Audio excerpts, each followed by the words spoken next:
اعوذ باللہ من الشیطان الرجیم بسم اللہ الرحمن الرحیم۔ معزز خواتین و حضرات، السلام علیکم۔ آج کی ویڈیو حضرت محمد صلی اللہ علیہ وآلہ وسلم کی ولادت باسعادت پر مبنی ہے۔ حضور اقدس صلی اللہ علیہ وآلہ وسلم کی تاریخ پیدائش میں اختلاف ہے، مگر قول مشہور یہی ہے کہ واقعہ اصحاب فیل سے 55 دن کے بعد یعنی 12 ربیع الاول بمطابق 20 اپریل 571 عیسوی ولادت باسعادت کی تاریخ ہے۔ اہل مکہ کا بھی اسی پر عمل درآمد ہے کہ وہ لوگ 12ویں ربیع الاول ہی کو کاشانہ نبوت کی زیارت کے لیے جاتے ہیں اور وہاں میلاد شریف کی محفلیں منعقد کرتے ہیں۔ تاریخ عالم میں یہ وہ نرالا اور عظمت والا دن ہے کہ اسی روز عالم ہستی کے ایجاد کا باعث، گردش لیل و نہار کا مطلوب، خلق آدم کا رمز، کشتی نوح کی حفاظت کا راز، بانی کعبہ کی دعا، ابن مریم کی بشارت کا ظہور ہوا۔ حضرت محمد صلی اللہ علیہ وآلہ وسلم عالم موجود میں رونق افروز ہوئے اور پاکیزہ بدن ناف بریدہ ختنہ کیے ہوئے خوشبو میں بسے ہوئے بحالت سجدہ مکہ مکرمہ کی مقدس سرزمین میں اپنے والد ماجد کے مکان کے اندر پیدا ہوئے۔ باپ کہاں تھے جو بلائے جاتے، وہ تو پہلے ہی وفات پا چکے تھے۔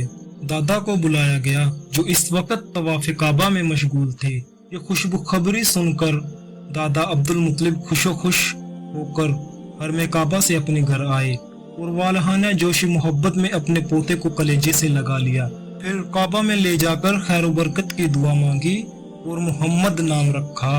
آپ کے چچا ابو لہب کی لونڈی صوبیہ خوشی میں دوڑتی ہوئی گئی اور ابو لہب کو بے تیجا پیدا ہونے کی خوشخبری دی تو اس نے اسی خوشی میں شہادت کی انگلی کے اشارے سے صوبیہ کو آزاد کر دیا، جس کا ثمرہ ابو لہب کو یہ ملا کہ اس کی موت کے بعد اس کے گھر والوں نے اس کو خواب میں دیکھا اور حال پوچھا تو اس نے اپنی انگلی اٹھا کر یہ کہا کہ تم لوگوں سے جدا ہونے کے بعد مجھے کچھ کھانے پینے کو نہیں ملا، لیکن اس کے کہ صوبیہ کو آزاد کرنے کے سبب سے اس انگلی کے ذریعے کچھ پانی پلا دیا جاتا ہے۔ اس موقع پر حضرت شیخ عبدالحق محدث دہلوی رحمۃ اللہ علیہ نے ایک بہت ہی فخر انگیز اور بصیرت افروز بات تحریر فرمائی ہے جو اہل محبت کے لیے نہایت ہی لذت و بخش ہے۔ وہ لکھتے ہیں کہ اس جگہ میلاد کرنے والوں کے لیے ایک سند ہے کہ یہ آن حضرت صلی اللہ علیہ وآلہ وسلم کی شب ولادت میں خوشی مناتے ہیں اور اپنا مال خرچ کرتے ہیں۔ مطلب یہ ہے کہ جو ابو لہب کو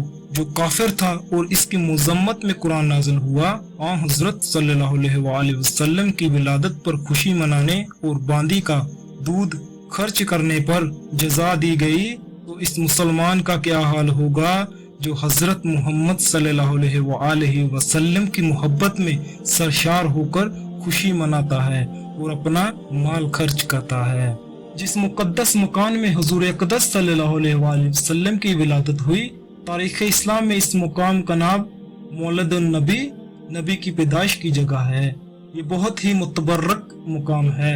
سلاطین اسلام نے اس مبارک یادگار پر بہت ہی شاندار عمارت بنا دی تھی، جہاں اہل حرمین شریفین اور تمام دنیا سے آنے والے مسلمان دن رات محفل میلاد شریف منعقد کرتے اور صلاۃ و سلام پڑھتے رہتے تھے۔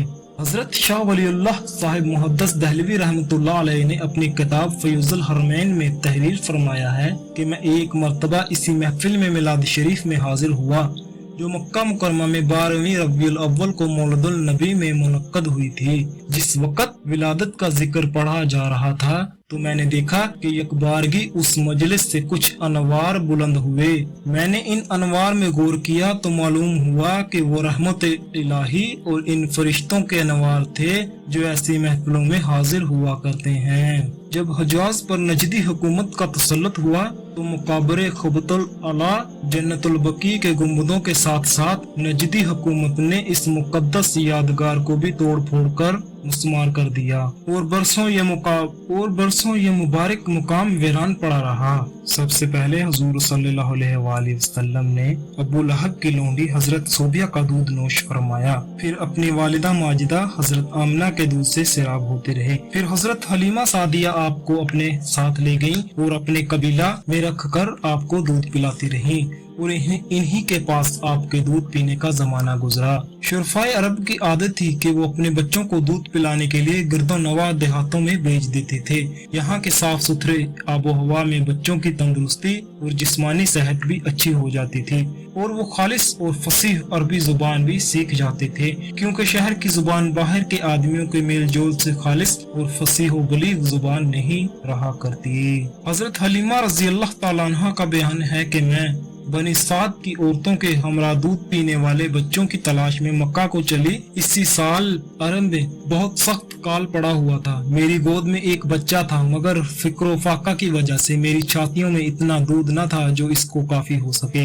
रात भर वो बच्चा भूख से तड़पता और रोता बिलबिलाता रहता था और हम इसकी दिलजोई और दिलदारी के लिए तमाम रात बैठकर गुजारते थे। एक ऊँटनी भी हमारे पास थी, मगर इसके दूध न था। मक्का मुकरमा के सफर में जिस खच्चर पर मैं सवार थी वो भी इस कदर लागर था कि काफिला वालों के साथ न चल सकता था। मेरे हमराही भी इससे तंग आ चुके थे। बड़ी बड़ी मुश्किलों से ये सफर तय हुआ। जब ये काफिला मक्का मुकरमा पहुंचा तो जो औरत रसूलुल्लाह सल्लल्लाहु अलैहि वसल्लम को देखती और ये सुनती कि ये यतीम है तो कोई औरत आपको लेने के लिए तैयार नहीं होती थी, क्योंकि बच्चे के यतीम होने के सबब से ज्यादा इनाम और इकराम मिलने की उम्मीद नहीं थी। इधर हजरत हलीमा सादिया की किस्मत का सितारा सरिया से ज्यादा बुलंद और चांद से ज्यादा रोशन था। इनके दूध की कमी इनके लिए रहमत की ज्यादती का बाइस बना गई, क्योंकि दूध कम देकर किसी ने इनको अपना बच्चा देना गवारा न किया। हजरत हलीमा सादिया ने अपने शोहर हारिस बिन अब्दुल औज़ा से कहा कि ये तो अच्छा नहीं मालूम होता कि मैं खाली हाथ वापस जाऊं। इससे तो बेहतर यही है कि मैं इस यतीम ही को ले चलूं। शोहर ने इसको मंजूर कर लिया और हजरत हलीमा इस दौर यतीम को लेकर आई, जिससे सिर्फ हजरत हलीमा और हजरत आमना ही के घर में नहीं बल्कि कायनात आलम के मशरक़ व मगरिब में उजाला होने वाला था। ये खुदावंद क़ुद्स का फजल अजीम ही था कि हजरत हलीमा सादिया की सोई हुई किस्मत बेदार हो गई और सरवरे कायनात इनकी आगोश में आ गए। अपने खैमा में लाकर जब दूध पिलाने बैठी तो बाराने रहमत की तरह बरकाते नबूवत का ज़हूर शुरू हो गया।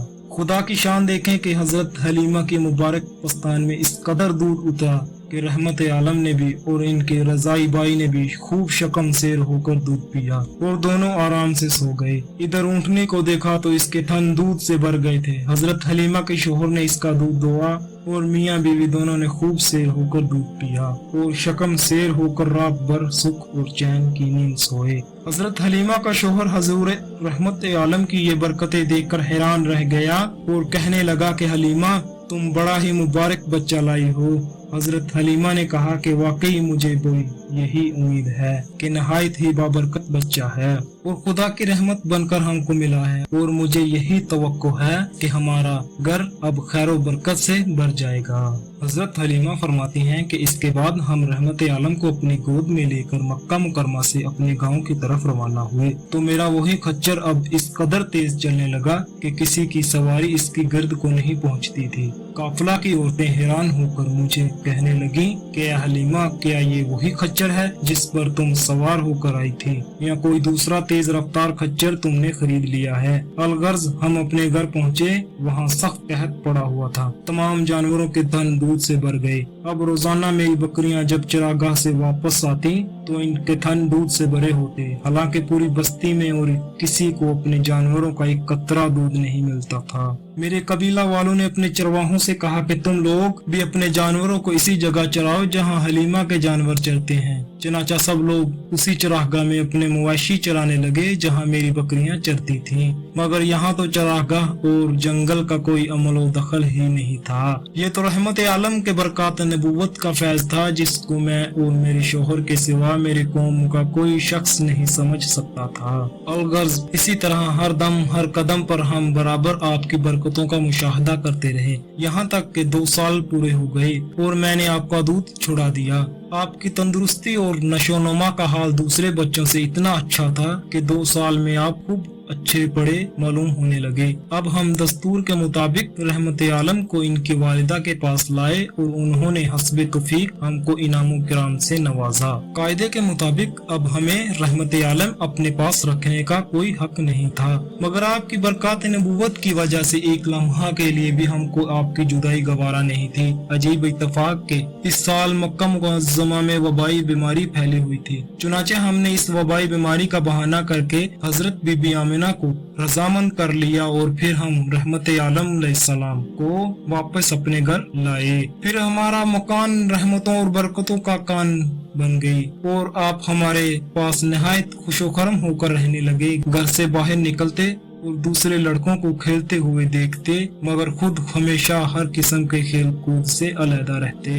एक रोज मुझसे कहने लगे कि अम्मा जान, मेरे दूसरे भाई बहन दिन भर नजर नहीं आते, ये लोग हमेशा सुबह को उठकर रोजाना कहाँ चले जाते हैं। मैंने कहा कि ये लोग बकरियां चराने चले जाते हैं। ये सुनकर आपने फरमाया, मादर मेहरबान, आप मुझे भी मेरे भाइयों बहनों के साथ भेजा कीजिए। चुनाचा आपके इसरार से मजबूर होकर आपको हजरत हलीमा ने अपने बच्चों के साथ चरागाह जाने की इजाजत दे दी और आप रोजाना जहां हजरत हलीमा की बकरियां चरती थीं तशरीफ ले जाते थे और बकरियां चरागाहों में ले जाकर इनकी देखभाल करना जो तमाम अंबिया और रसूलों की सुन्नत है, आपने अपने अमल से बचपन ही में अपनी एक खसलत नबूवत का इजहार फरमा दिया।